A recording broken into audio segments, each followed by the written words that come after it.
Hey there, buddy. Tell us about Basecamp Trading. It is Tuesday, July 14th, and we're going to take a look here at Coinbase. Now, this is a trade I got into earlier today when we were consolidating on a 5-minute chart and currently long and up about 8-9% on September expiration 170 calls. So what I'm looking at is Coinbase on the dailies. We have an inverted head and shoulders that's forming here.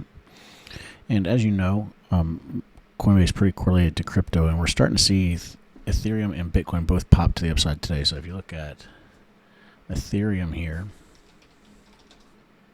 we broke the resistance earlier this morning. We want to see it close up above like 1850 or so.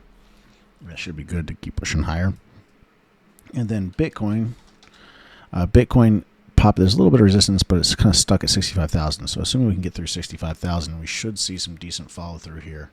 And when we go look at coin, the position I put on today is just a starter position because it's on the bottom of the right shoulder, hopefully, but it hasn't triggered full size. We'll go full size if it breaks and closes above 73 or breaks out above 76.50. So keep an eye on that to go full size position and try to catch a run up back above $200 level in the coming weeks. Stops for this trade down below yesterday's lows, below that 154 level. So keep an eye on it. Again, first target up around 200, and then we'll see what we can do from there. But that's it for today. Hope it helps. Keep an eye on Coinbase here. Keep an eye on crypto. We're starting to see some buying stepping in here over the last couple of days. But that's it for now. Until next time, everybody. Happy trading.